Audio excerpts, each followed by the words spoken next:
Sir మీరన్నట్లు రాజకీయాలకి కులాలకి ఏమైనా సంబంధం ఉందా? మీరు అన్నారు మన వాళ్ళు ఎంతమంది ఏ కులంలో ఉన్నారు, మన కులం వాళ్ళు ఎంతమంది, అంటే కుల రాజకీయాలు నడుస్తున్నాయి సార్? ఇంకా కంపల్సరీ ఉంటుంది. వాళ్ళు వేస్తారో ఏదో తెలియదు కానీ మా కులపోలు ఎంతమంది, మీ కులపోలు ఎంతమంది ఉన్నారు, మా కులపోలకు ఇది చేయలేదు, మమ్మల్ని బీసీలో చేర్చలేదు, ఇవన్నీ కామన్గా నడుస్తాయి. ఎందుకంటే నాకు చిన్నప్పటి నుంచి నేను కాపుల్ని బీసీలో చేర్చాలని, కాపుల్ని ఓసీ నుంచి బీసీలో చేర్చాలని పోరాటం నుంచి వచ్చినాను నేను. ఆ బీసీలో చేర్చలేదనేది రంగా గారు, వంగవీటి మోహన్ రంగా గారు బతికుంటే చేర్చేవారు మా నమ్మకం. ముద్రగడ పద్మనాభం గారు చేరుస్తారని అనుకున్నాం, మా నమ్మకం. ఆ నమ్మకం అవ్వలేదు. అలాగే జగన్మోహన్ రెడ్డి గారు కాపులకు ఏం చేసింది ఏం లేదు. కాపుల పేరు చెప్పుకొని అంటే మీరు ఇప్పుడు కాపులకు సపోర్టా? నేను కాపు బిడ్డని. నాట్ ఓన్లీ కాపు సపోర్ట్, కాపు బిడ్డగా నా క్యాస్ట్ని నేను గౌరవించుకోవడం నా ధర్మం. అవును, నా కులాన్ని నేను గౌరవించుకోవాలి. నా కులాన్ని గౌరవిస్తే ఎదుటి కులాలను కూడా గౌరవించాలి.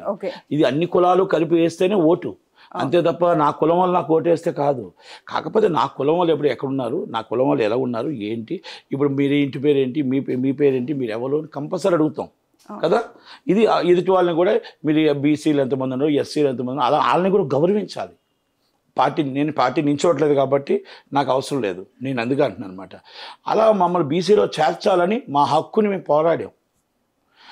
అలా అందుకనేసి నేను అంటున్నాను, కుల రాజకీయం అనేది ఇప్పుడు కాపుల్ని పవన్ కళ్యాణ్ గారు కాపు, ఆయన అవునన్నా కాదన్నా ఆయన కాపు బిడ్డగా మేము సీఎం అవ్వాలని కోరుకునే వ్యక్తుల్లో ఫస్ట్ మేము ఉంటాం.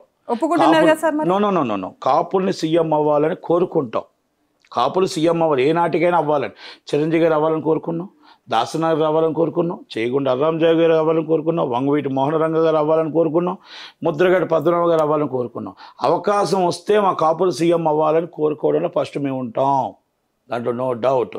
ఆంధ్రప్రదేశ్ రాజకీయ ఇప్పుడు నేపథ్యంలో రాజకీయంలో ఒక అరాచక పాలన నడుస్తుంది కాబట్టి ఈ అరాచక పాలన తిప్పికొట్టడానికి టీడీపీ పవన్ కళ్యాణ్ గారు ఇద్దరు కలిసి పార్టీ గెలిపించడానికి ప్రయత్నాలు చేస్తున్నారు. కాబట్టి దాంట్లో ఏ సీటు ఎవరికి వచ్చినా ఎలా ఉన్నా సీఎం అనేది వాళ్ళు నాయకులు డిసైడ్ చేస్తారు. కాబట్టి ఏదున్నా పవన్ కళ్యాణ్ గారు, చంద్రబాబు గారు ఏం చెప్పినా దానికి కట్టుబడి ఉండి దాన్ని ప్రతి ఓటు పోకుండా కాపాడి నిలబెట్టడానికి మా సాయశక్తిలా ప్రయత్నం చేసి కార్యకర్తలు, అది కాపులు అవ్వచ్చు, కమ్మ అవ్వచ్చు, రెడ్డి అవ్వచ్చు, ఎవరైనా మేబీ అవ్వచ్చు, టీడీపీ కార్యకర్తలు అవ్వచ్చు, జనసేన కార్యకర్తలు అవ్వచ్చు, అందరం అక్కడ కూర్చొని అవతల కాసి ఓట్ ఈజ్ వాల్యుబుల్.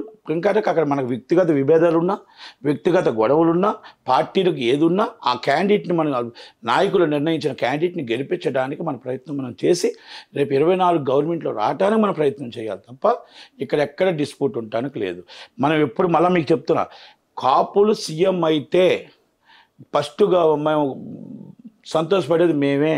కానీ సందర్భం ఇవాళ కాకపోతే రేపైనా సందర్భం వస్తుందని వెయిట్ చేస్తున్నాం. అందరూ అయ్యారు, మేము అవ్వాలని తప్పేమో. మాకు 27% ఉన్న కాపులకి మాకు ఎందుకు సీఎం అవ్వకూడదని మేము అనుకుంటున్నాం, తప్పలేదు కదా. మా ఆశ అది ఎప్పుడు నెరవేరుతుంది. అది పవన్ కళ్యాణ్ గారి రూపంలో నెరవేరుతుందా, లేకపోతే ఇంకొకరి రూపాన్ని నెరవేరుతుందా, ఎవరో ఒక రూపాన్ని నెరవేరుతూనే దేవుని చూస్తూ ఉంటాం. మీకు ఇప్పుడు అభివృద్ధి కావాలా, మీ కాపు సీఎం కావాలా సార్? ఎవరిని కాపు సీఎం కావాలా, అభివృద్ధి కావాలా? ఇందాక నా మాటల్లోనే మీరు క్లియర్ కట్గా విన్నారు. ఇప్పుడున్న రాష్ట్రంలో అరాచక పాలన నడుస్తుంది కాబట్టి ఇప్పుడు సీనియర్గా చంద్రబాబు నాయుడు గారి నాయకత్వం కావాలి. చంద్రబాబు గారి నాయకత్వంలో అమరావతి డెవలప్ అవ్వాలి, విశాఖపట్నం డెవలప్ అవ్వాలి, రాయలసీమ డెవలప్ అవ్వాలి. డెవలప్ అవుతూ ఈరోజు ఆంధ్రప్రదేశ్ అనేది ఒక అమరావతి రాజధాని లేని ఆంధ్రప్రదేశ్గా నిలబడేది. కాబట్టి ఒక రాజధానిని చూపించి అన్నీ చూసి అభివృద్ధి జరిగిన తర్వాత మాకు ఎప్పటికైనా సీఎం పవన్ కళ్యాణ్ గారు అవుతారు అవున ఆశ మాకు ఉంది. కాబట్టి నాట్ ఓన్లీ పవన్ కళ్యాణ్ గారు, కాపు సీఎం ఎప్పటికైనా అవుతారని ఆశ ఉంది. మాకు డెవలపింగ్ కావాలి, మాకు విశాఖపట్నం అభివృద్ధి కావాలి, అమరావతి రాజధాని కావాలి, అమరావతి రాజధాని డెవలపింగ్ కావాలి. వాళ్ళ టెంట్లు అక్కడ అమరావతిలో టెంట్లు అక్కలు అన్నలు చెల్లెళ్ళు వాళ్ళ టెంట్లు ఎత్తివేసేయాలి.